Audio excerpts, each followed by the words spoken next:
आवाज कैसी आ रही है? हाँ जी। सब हाँ नियाज भाई स्टार्ट करें। मित्रों अल्लाह अकबर। पिछली बार जो है हमने बाप के जितने मामा थे उनके बारे में हम चर्चा कर रहे थे और आपको बताया था कि उनके 3 मामा थे। जो पहले वाले बड़े मामा थे उनका नाम था सैयद अली, और जो सबसे छोटे वाले थे उनका नाम था सैयद हसन। जो स्लाइड यहाँ पे फोकस हुई है अभी, इसकी हम चर्चा कर चुके हैं और इसमें खास बात आपको ये बताई थी कि यही वो मामा थे सबसे बड़े जिनकी बहाउल्लाह से भेंट हुई थी बगदाद में जाकर। अब हमें जिन मामा के बारे में समझना है वो हमारी अगली स्लाइड है, जो उनके छोटे मामा के बारे में हम जानेंगे। तो उनके जो सबसे कनिष्ठ या तीसरे नंबर के जो मामा थे उनका नाम था सैयद हसन अली। सैयद हसन अली भी अपने बड़े भाई की तरह यानी सैयद मोहम्मद की तरह इस बात से सहमत नहीं थे कि उनका भांजा यानी ईश दूध बाप कायम हो सकते हैं, और उनकी उद्घोषणा पर भी उनके कुछ प्रश्न थे और ज्यादा थोड़े अपने बड़े भाई से ज्यादा अडिंग थे अपने विचारों पर, इसलिए उन्होंने बहाउल्लाह से मिलने से भी इनकार कर दिया। ये जो सबसे छोटे मामा थे ये यज़्द के अंदर एक अपना बिजनेस करते थे, और जैसा कि ईश दूध बाप की प्रार्थना थी कि उनकी फैमिली के सभी सदस्य उन पर उनकी सत्यता पर विश्वास कर लेंगे, वास्तव में ऐसा ही हुआ। ये छोटे मामा सैयद हसन अली चाहे कितनी भी इनकी जिद रही हो, लेकिन आगे जाके ये प्रभु धर्म के अनुयायी बने और अपने जीवन के आखिरी क्षण तक अपने इस विश्वास पर वो अटल रहे। तो कुल मिलाकर यह है कि उन 3 मामाओं में से जो मंझले मामा थे सैयद अली, जिन्होंने बाप का लालन पालन किया था, वो तो शहीद भी हुए। जो सबसे बड़े मामा थे सैयद मोहम्मद, वो बहाउल्लाह से भेंट करने गई और किताबी यकान उसके बदले में उन्हें मिली जो उन पे बहाउल्लाह पे अवतारित हुई थी। और जो तीसरे मामा थे सबसे छोटे सैयद हसन अली, वो भी आखिरी में जाके ईश दूध बाप की सत्यता को स्वीकार कर पाए। तो ये तीनों मामा के बारे में था। अब जो है हम इस बात को देखेंगे कि जो सबसे बड़े मामा थे सैयद मोहम्मद, उनके साथ क्या घटना घटी। तो सैयद मोहम्मद अपनी बहन से मिलकर, जो कि करबला में थी, वहां से वो वापस लौटे, बगदाद में रुके, और वो टाइम आया जब वो बहाउल्लाह के निवास स्थान पर गए। बहाउल्लाह ने जो स्नेह उनके प्रति बताया, वो पहली भेंट में ही उनसे बहुत ज्यादा प्रभावित हो गए। तब बहाउल्लाह ने उनसे कहा था कि आप जहाँ ठहरे हैं वहां जाइए, शांति से बैठिए, और जो बातें आपके मन में हैं, जो शंकाएं, जो प्रश्न आप पे आते हैं, वो आपको लगता है कि इसका उत्तर अभी नहीं मिला है, तो वो प्रश्न आप लिख लीजिए। तो इन्होंने यानी सैयद मोहम्मद ने, बड़े मामा ने, कागज पर इनकी जो शंकाएं थी उनको लिखा।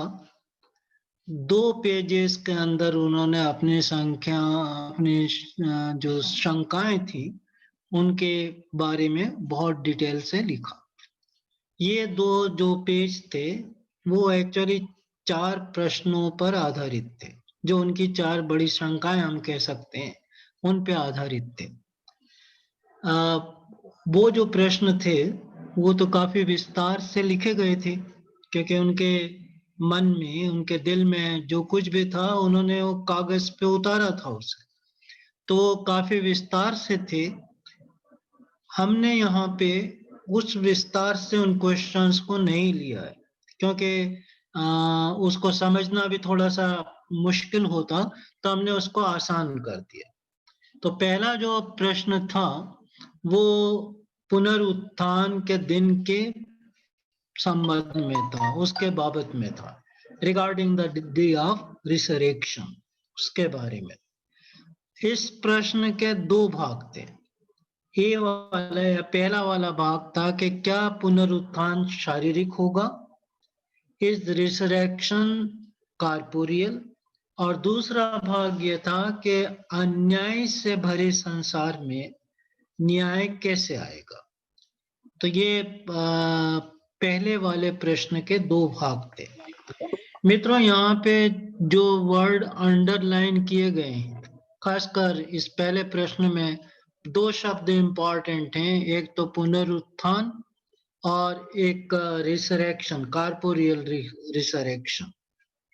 तो कॉर्पोरियल रिसरेक्शन क्या है, पुनरुत्थान जो शारीरिक है वो क्या है, और पुनरुत्थान क्या है, इसको हम आगे समझेंगे। इन 4 क्वेश्चन में ऐसी जो शब्दावली आएगी उसको जो हम आगे, जो हमारी आखिरी स्लाइड होगी आज की 43 नंबर की, उसके अंदर हम इसको समझेंगे।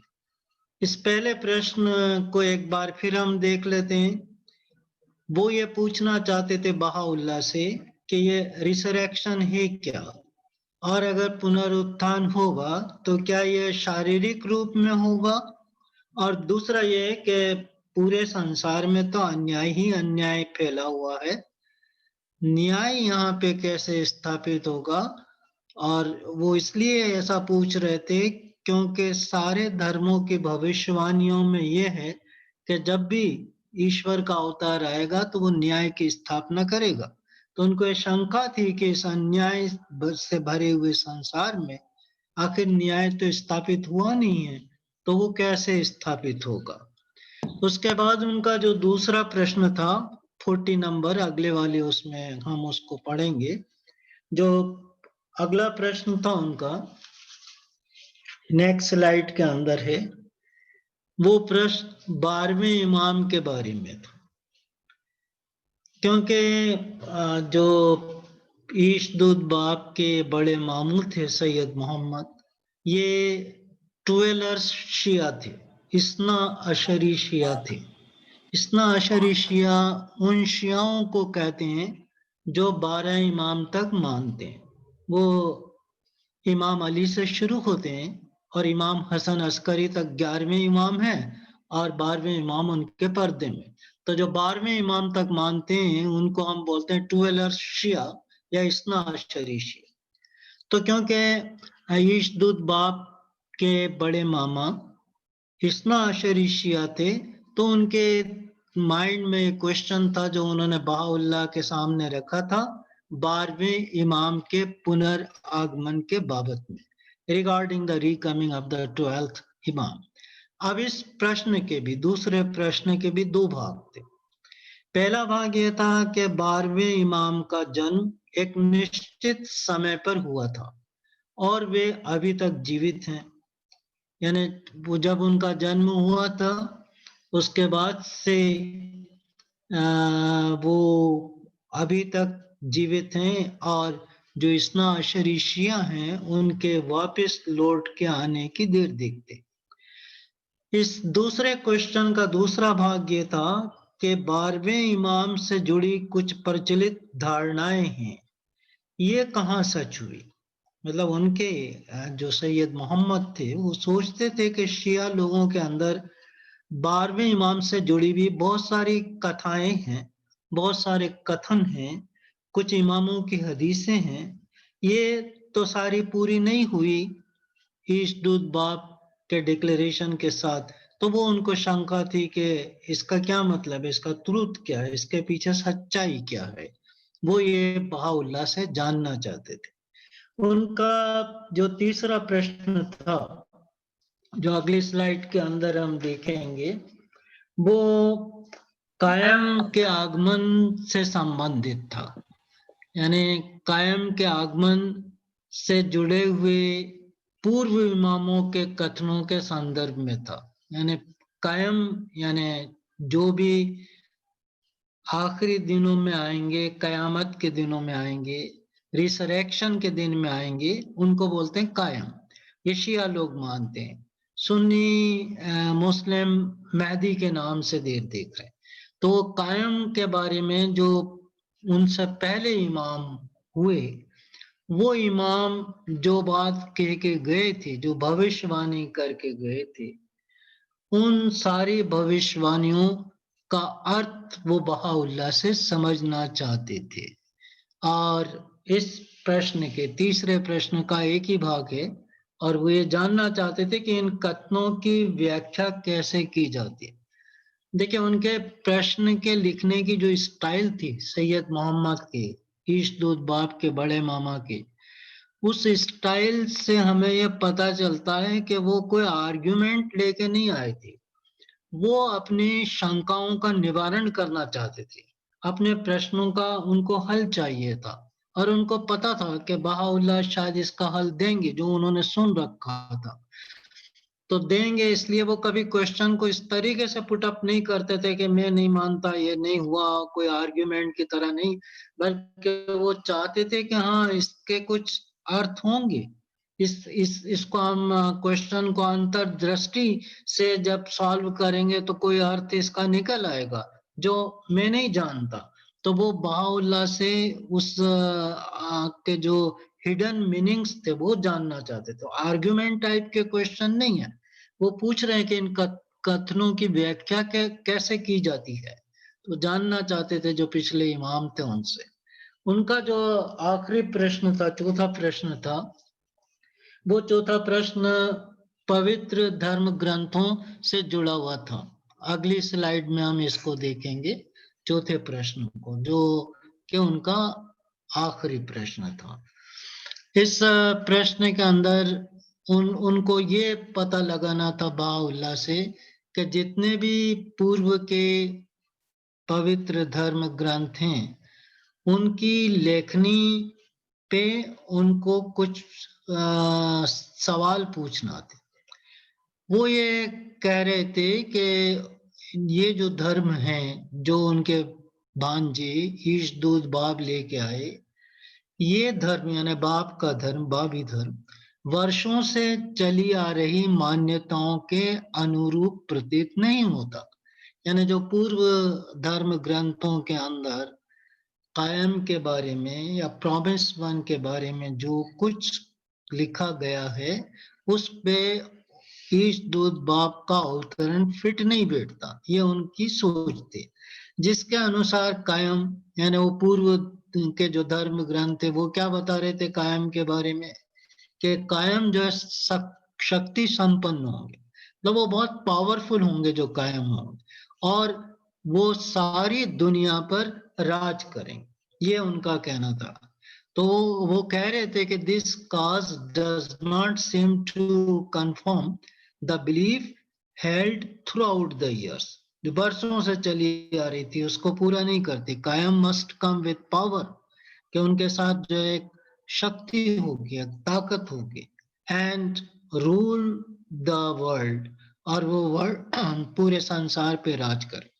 अब यहाँ भी वो आर्गुमेंट नहीं कर रहे, वो बहाउल्लाह से पूछ रहे कि how can this B explain, कि आप इसको कैसे मुझे समझाएंगे।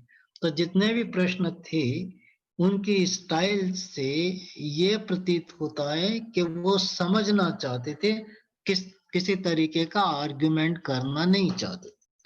अब इससे जो भी हमने प्रश्न इसके अंदर आए हैं, इस प्रश्न के अंदर कुछ टर्म्स आई हैं, कुछ शब्द ऐसे आए हैं जिनको हमें जानना जरूरी हो जाता है। और उसके लिए जो हमारी अगली स्लाइड है उसके अंदर हम इसको जानने की कोशिश करेंगे। तो इसमें जो पहला जो शब्द आया है 4 प्रश्नों के अंदर, पहला जो शब्द आया है वो पुनरुत्थान का दिन है। देखिए इन प्रश्नों के अंदर जो इस्ना अशरी शिया हैं वो तो इस टर्मिनोलॉजी से भली भांति परिचित है, लेकिन जो इससे परिचित नहीं है उनके लिए ये एक पारिभाषिक शब्द को समझने का हम प्रयत्न करेंगे, उसकी ग्लॉसोलॉजी जो है उसे जानने की हम कोशिश करेंगे इन शब्दों की। तो पहला शब्द जो हम लेंगे, जो उनके पहले प्रश्न से ही संबंधित था, वो था पुनरुत्थान का दिन, day of resurrection. Day of resurrection के संबंध में हर धर्म ग्रंथ में, वेदों से लेके के इस्लाम तक, हर धर्म ग्रंथों में इस दिन के बारे में कहा गया। नाम अलग अलग हैं, कहीं प्रलय कहते हैं, कहीं रिसरेक्शन कहते हैं, कहीं कयामत कहते हैं, कहीं कुछ कहीं कुछ। लेकिन ये जो विज्ञान है जो हर धर्म के अंदर आया है उसको एस्केटोलॉजी के नाम से हम जानते हैं। एस्केटोलॉजी मतलब हर धर्म के अंदर ये सिद्धांत के अंत समय में कोई ना कोई आएगा जो उनका निजात दहिंदा होगा, जो उनको समस्याओं से उबार कर बाहर ले जाएगा, एक मसीहा की तरह होगा, एक फिजिशियन होगा जो इस दुनिया की बीमारियों से छुटकारा दिलाएगा। तो ये हर धर्म के अंदर ये विचार है और इसको एस्केटोलॉजी के नाम से जानते हैं। दूसरे शब्दों में इसको डॉक्ट्राइन ऑफ लास्ट थिंग के नाम से भी जानते हैं। डॉक्ट्राइन ऑफ लास्ट थिंग यानी अंतिम समय का सिद्धांत। तो अंतिम समय का सिद्धांत हर जगह है, हर जगह ये कहा गया है कि ये जो धर्म है एक निश्चित समय के लिए होता, बाद में भले से भूल जाते हैं लोग बाग, और अपने जो अवतार होते हैं उनको चिरस्थायी बना लेते हैं। ये कंसेप्ट किसी धर्म में नहीं है कि उनका धर्म चिरस्थायी है, उनके अवतार चिरस्थायी, ये कहीं भी नहीं है। हर जगह ये दिया है कि समय के साथ साथ धर्म का भी जो है पुनरुत्थान होता है, वो भी पुनर्जीवित होता है। हर धर्म में ये बात कही गई और इसी सिद्धांत को हम एस्केटोलॉजी के नाम से या डॉक्ट्राइन ऑफ लास्ट थिंग के नाम से जानते हैं। अब अगर ये सिद्धांत पे हम चलते हैं जो कि हर धर्म के अंदर है, इसलिए गलत तो हो नहीं सकता, तो अब कैसे पुनरुत्थान होगा? ये जो बड़े मामा थे वो पूछना चाह रहे थे कि क्या ये शारीरिक होगा जो कि कुरान में कयामत के एक्सप्लेनेशन में लिखा है कि जो मुर्दे हैं वो कब्रों से बाहर निकल के आ जाएंगे, फिर उनको जो एक मैदान में इकट्ठा किया जाएगा, वहां उनका हिसाब किताब होगा। तो क्या ये शारीरिक होगा? वो ये पूछना चाहते। तो कार्पोरियल का मतलब जो है शारीरिक, के कब्रों से शरीर समेत निकल कर आ जाना और फिर उसका हिसाब किताब होना। तो ये इतना स्थापित सिद्धांत बन गया है इस्लाम के अंदर कि इसको छोड़ के वो कुछ सोचना ही नहीं चाहते।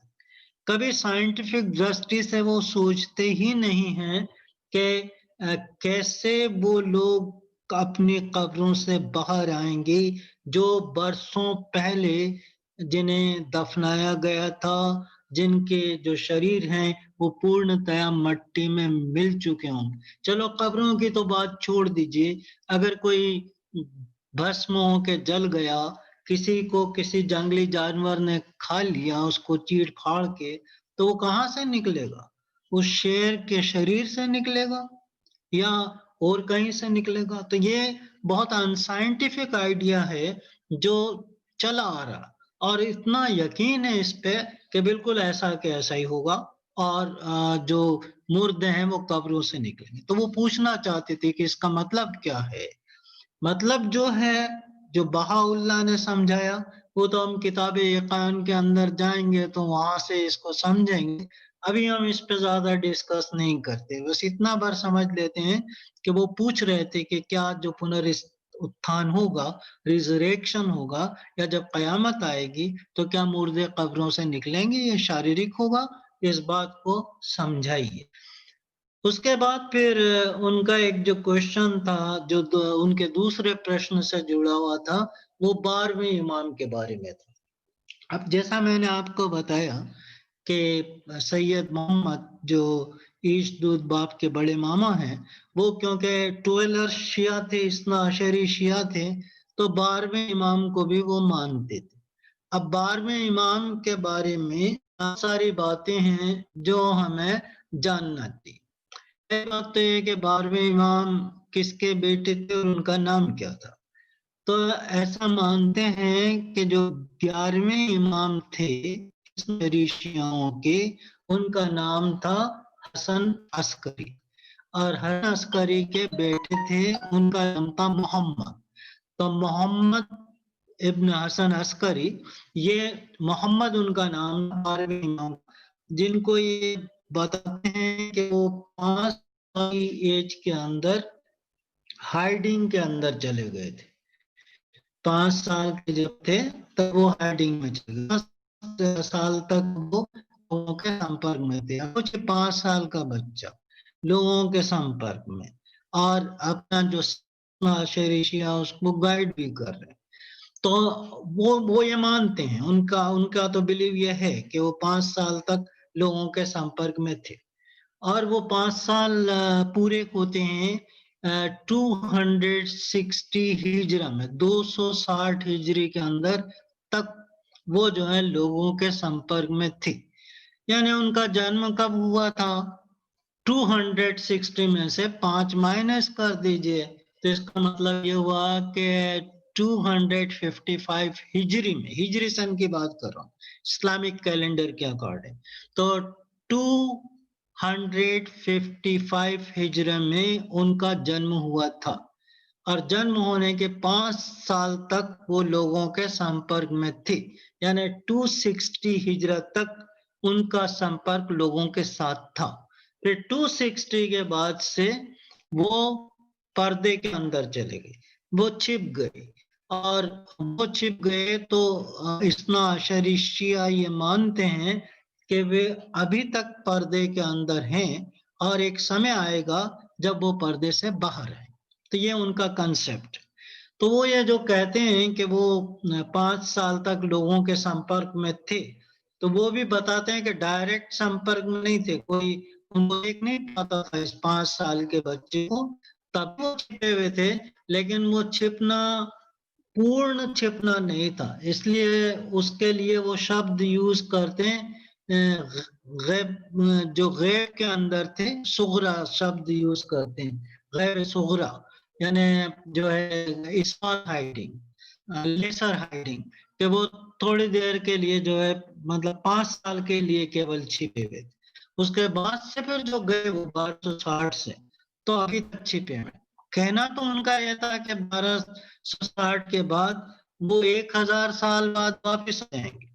1000 साल कभी का बीत चुका, हम अच्छे से जानते हैं कि आप 260 डिग्री जब से वो अपनी लॉन्ग हाइडिंग पे गए, ग्रेडेड हाइडिंग पे गए, लंबे समय के लिए पर्दे में चले गए, तो उस 260 हिजरी में आप 1000 साल जोड़ दीजिए तो 1260। हम ये बात कर रहे थे इसकी कि वो 1260 के हिजरी के बाद से लंबे समय के लिए चले गए, वो मानते हैं कि 1000 साल के लिए चले। तो आप 1000 साल जोड़ दीजिए तो 1260 हो जाएगा, जो कि ईशदूद बाप ने जब डिक्लेरेशन किया था 1844, ये समय उसके अंदर आ जाता। अब वो ये बताते हैं कि ये तो धरती में वो कहाँ रहते हैं, उसके लिए उन्होंने 2 ट्विन सिटीज हैं जिनको हम जबलूका और जबलूसा, तो ये काल्पनिक नेम है, जबलूसा और जबलूका, ये ट्विन सिटीज हैं। इस ट्विन सिटी के अंदर वो जो 12वें इमाम है वो वहां पे हाइडिंग में रह रहे हैं, और वहां से वो आएंगे। मजेदार बात यह है कि ये जो कंसेप्ट है हाइडिंग वाला, ये केवल इस्ना अशरी शियाओं में नहीं है, 12 शियाओं में नहीं है, ये बहुत से जगह पे ये कंसेप्ट दिया हुआ है। और ये कंसेप्ट यहूदियों से बहुत कुछ मिलता है। यहूदियों के अंदर भी जब जीसस क्राइस्ट आ गए और उन्होंने तौरात के का जो सेक्शन था उसका अंत किया और बाइबल जब वो लेके आए, तो लोग यहूदी जो रब्बी थे, जो उनके विद्वान थे, उनके पास जाते थे और वो कहते थे कि जीसस क्लेम कर रहे हैं कि वो मसीहा के रूप में आ गए, तो क्या करें, हम इनको माने नहीं माने। तो जो यहूदी उलमा थे वो कहते थे कि नहीं, हमें इनको नहीं मानना, बल्कि हमें तो उनको मानना है जो हमारे एक बहुत ही पवित्र आत्मा थी, वो जो है हाइडिंग के अंदर चली गई, वो हाइडिंग से जब वापस आएंगे हमको उन्हीं को मानना है। तो ये कंसेप्ट यहूदियों में, ये कंसेप्ट ज़ोरास्ट्रियन के अंदर भी है। ज़ोरास्ट्रियन ये मानते हैं, कुछ ज़ोरास्ट्रियन के जो शाह बहराम है वो हाइडिंग के अंदर है अभी, और वही जो है वापिस आए।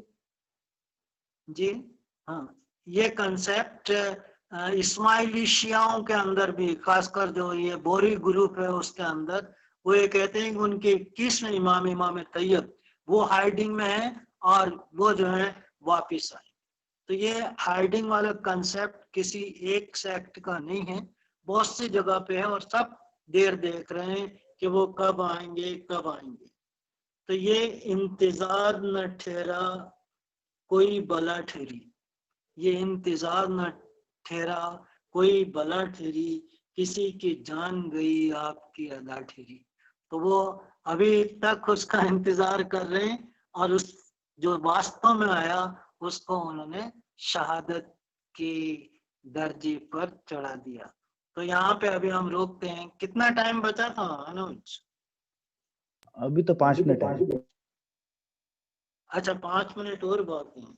तो ये समझ में आ रही है ना बात यहाँ पे, कि जो हाइडिंग का कंसेप्ट है ये कोई नया नहीं है, और इसी हाइडिंग के कंसेप्ट से जाके खुद इस्ना अशरी शियाओं के अंदर कई जो है ग्रुप बने, जिनमें से एक नादूसिया ग्रुप था। देख, सब हाइडिंग पे डिपेंड है। एक नादूसिया ग्रुप था उनका, इस्ना अशरी शियाओं का। वो ये मानते थे कि जो जाफर सादिक हैं वो हाइडिंग में है और वो वापस आए। एक जारूदिया ग्रुप था, वो ये मानता था कि जो 11वें इमाम है हसन अस्कर, वो हाइडिंग में है और वो वापस आए। और जैसा मैंने आपको बताया, जो इस्माइली शियाओं में 12 लोग हैं, वो ये मानते हैं कि जो इमाम तैयब है वो हाइडिंग में, वो आएंगे। और लिबनान के अंदर आपने नाम सुना होगा, दुरूज करके एक सेक्ट है, वो सेक्ट ये मानता है कि जो इमाम हाकिम वो हाइडिंग में, वो वापस आए।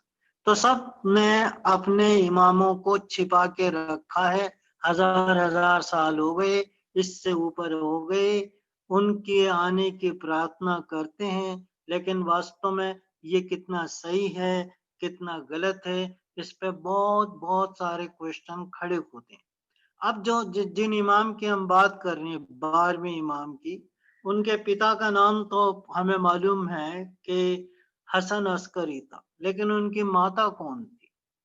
तो माता के बारे में खुद इतना अशरी शियाओं के अंदर इतने अलग अलग कंसेप्ट हैं, इतने डिस्प्यूटेड व्यू हैं कि उस पे अगर आप जाएं डिटेल में तो ये सिद्ध नहीं होता कि हसन अस्करी से कोई बेटा पैदा हुआ था। यानी जो जो इमाम जिसको ये कह रहे हैं कि वो छिपे हुए हैं और जबलूका के अंदर रहते हैं, जबलूसा के अंदर रहते हैं, इन सिटीज के अंदर रहते हैं, उनकी पैदाइश ही डाउटफुल है। अगर आप जो है बहुत डिटेल के अंदर जाएंगे तो खैर उससे हमें मतलब नहीं, हम ये मान लेते हैं, उनके अकॉर्डिंग ये मान लेते हैं कि 12वें इमाम का जन्म जो है 255 हिजरी में हुआ था। उनके पिता हसन अस्करी थे, उनकी माता का नाम नरजिस बेगम था, और 1260 में वो जो है ग्रेटर हाइडिंग के अंदर चले गई और 1000 साल के बाद उनको आना था। 1000 साल बीत चुके, अभी भी जो हमारे मित्र हैं उनकी देर देख रहे हैं, और जब भी इनका नाम लेते हैं, शियाओं में ट्रेडिशन है कि जब भी इनका नाम आता है 12वें इमाम का, तो ये खड़े हो जाते हैं, और खड़े होने के बाद ये कहते हैं अज्जल्लाहु फरजहू, कि आप जो जल्दी हमारे बीच में वापस आ जाइए। तो अभी वही दुआएं मांगते रहते हैं कि जल्दी वापस आ जाए। और जब वो आया उनका इमाम, तो पहले तो उन्होंने समझाया नहीं कि हाइडिंग क्या है, और जब वो आया वापस ईशदूत बाप के रूप में, तो उनके कितने लोगों को शहीद कर दिया, और उनको भी शहीद किया उन्होंने। तो ये जो था उनके 4 प्रश्न थे, उनमें जो आई टर्मिनोलॉजी थी उसके बारे में हमने समझने की कोशिश की। अब अगली बार से हम किताब ईकान के अंदर आ जाएंगे, और ईश्वर ने चाहा तो उसके पैराग्राफ को हम लेंगे, और उसमें से जो कीवर्ड्स होंगे उनको हम यहाँ पे फोकस करेंगे, और उन पे हम चर्चाएं करेंगे, देखेंगे ये हमारी जो स्टाइल है उसको समझने की कितनी सक्सेसफुल है। फिर उसके बाद आपके जो सजेशन होंगे उसके अकॉर्डिंग हम प्रोसीड करेंगे, आगे की तरफ बढ़ेंगे।